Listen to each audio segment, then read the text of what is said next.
Hello everyone, कैसे हैं आप सभी लोग।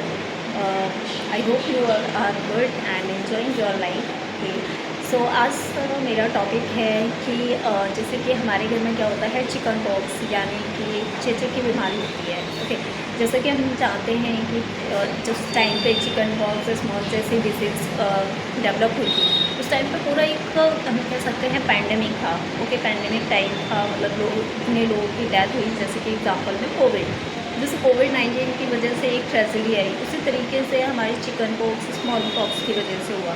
लेकिन आज के टाइम पे हमारे घरों में, हमारे कल्चर में क्या माना जाता है कि जो चिकन पॉक्स है वो हमारी गॉड होती हैं, यानी कि शीतला माता के नाम से उन्हें बोला जाता है कि शीतला माता हैं। और उनके लिए हम क्या करते हैं, कुछ हमारे कल्चरल चीज़ें करते हैं, जैसे कि जो भी पेशेंट है चिकन पॉक्स का, उसके आसपास हम नीम के पत्ते रखते हैं, प्रॉपर हाइजीन मेंटेन रखते हैं। ओके, हाइजीन मेंटेन रखते हैं, सिंपल फूड लेते हैं, खाना घर में सबको सिंपल फूड ही लेना होता है सिंपली। ओके, तो ऐसे बहुत सारी चीज़ें होती हैं जब घर में किसी एक मेंबर को चिकन पॉक्स हो जाए। लेकिन बोला जाता है कि वो गॉड है, माता रानी है और अच्छा होता है ऐसा होना।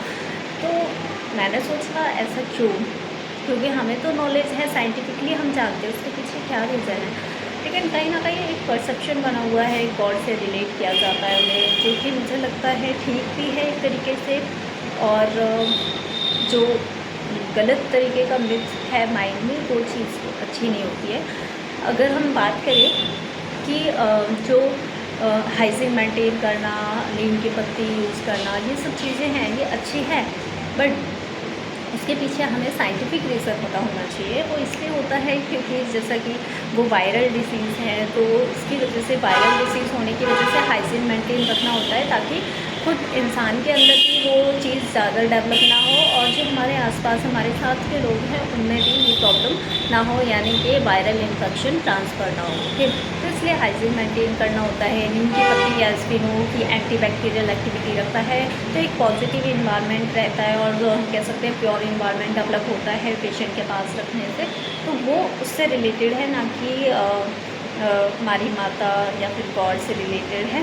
ओके, तो हम कह सकते हैं जो सिंपल फूड होता है, एज वी नो कि जब भी हमें कोई कम्युनिकेबल डिसीज़ होती है या फिर जैसे फीवर है, कोल्ड है, उसमें भी हमें कुछ वैसा स्पाइसी नहीं खाना होता है। ओके, तो हमें उस टाइम पे भी सिंपल फूड लेना होता है। तो यहाँ पे भी हम क्या कर रहे हैं, हम माता समझ के सिंपल फूड तो बना रहे हैं, बिना मिर्च के, बिना फ्राई के, ऑयल चीज़ें अवॉइड की जाती हैं।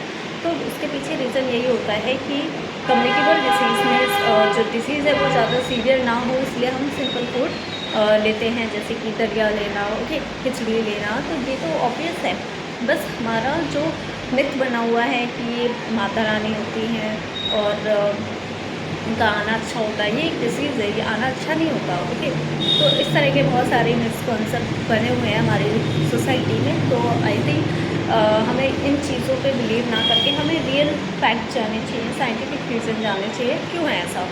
और ये चीज़ें मेरे साथ भी प्रैक्टिकली होती हैं कि मैं अपने फैमिली मेम्बर्स को बोलती हूँ कि इसके पीछे ये रीज़न है, गलत मिथ है। तो थोड़ा सा मुझे सुनने को मिलता है, लेकिन हमें जानना चाहिए कि एक्चुअल फैक्ट क्या है उस चीज़ के पीछे। Okay, thank you so much.